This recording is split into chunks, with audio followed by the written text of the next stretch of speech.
Thanks for joining us from the Ohio AgNet, voice you know with the news you trust studio, sponsored by Grain Equipment Company, where innovation meets execution. I'm Dale Minio. Powered by soy biodiesel, made my way down to Wilmington College, where today they're celebrating Earth Day Ag Day. Joining me at Wilmington College for their Earth Day Ag Day is Ruth Berry. She's from Ross County and a senior here at Wilmington. And we're talking about Earth Day Ag Day. First of all, how long have you been involved in this program?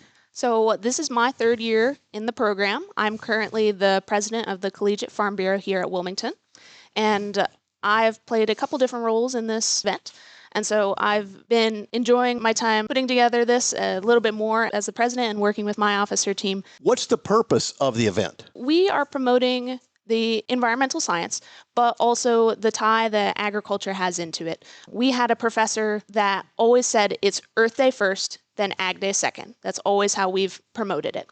So we bring in organizations to help promote that. We ask that they do a little activity that's related to environmental science or just something that's Earth Day focused, and just have some fun while we're out here. And it's hosted right here on the lawn, just outside the Science and Agriculture building. Yes. So usually we've had it out in the parking lot, but we've switched some stuff up this year, and we want it to be a little bit more central of a location, so we moved it out on the mall this year. Now, any idea how many students will come and participate in what the organizations have put together? So we hope to have as much of the campus community that we can have. So we're hoping to get couple hundred students out to come and support. So it's a moving event. We'll have a couple hours that we can have activities set up and be able to extend to our campus community. Well, thank you for doing that. Thanks for your role. Let's talk a little bit about you. How long have you been at Wilmington? Do you have plans on where you'll go when you're done in school? So this is my third year at Wilmington. I hope to go to vet school one day. I'd like to go to OSU vet school, hopefully, and be a large animal veterinarian. Is there a time in your life all of a sudden you saw something or participated in something and said, gee, that's really cool, I want to be a vet? I think a lot of it stems from my 4-H experience. I was a 13-year member of my 4-H club. I did a lot of the vet 4-H projects, and I really found a passion for it through that, and then I did market chickens, and I learned the food production aspect of it.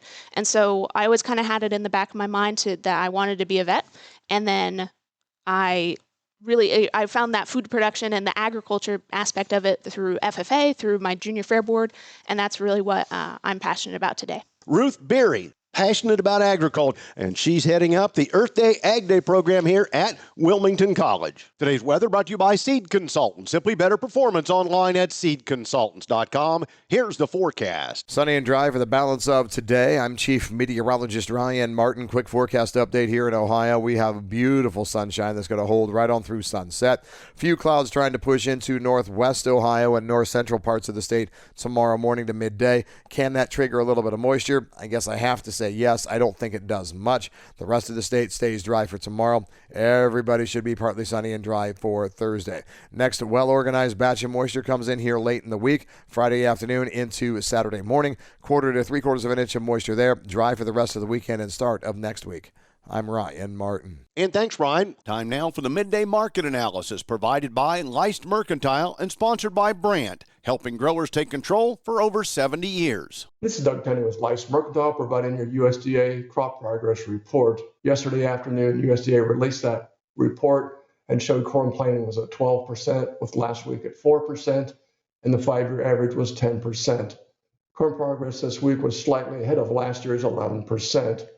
With corn planting progress expected to take place at a good pace this week with little rains expected, new corn and early trading here on Tuesday morning is down 4 cents. Soybean planting advanced 6% to now be at 8% planted. The 5-year average is at 5%. Winter wheat crop ratings came in at 45% good and excellent, and last week was 47% good and excellent. Please visit our website at leistmercantile.com to learn more about our grain marketing program and crop insurance services. And thanks, Doug. As we look to the markets, May corn 477 down 4 3/4. December down 7 1/4, trading 457 1/4. The May beans squeak in 3/4 cent higher at $10.30 1/4. November though is down a penny and a half at $10.24 1/4. July wheat up 1 at 553 1/4. September's unchanged at 567 1/2. Today's markets brought to you by Seed Consultants. Simply better performance online at seedconsultants.com. In livestock, April cattle $210.60, up 82. June's up $1.42 at 205.17.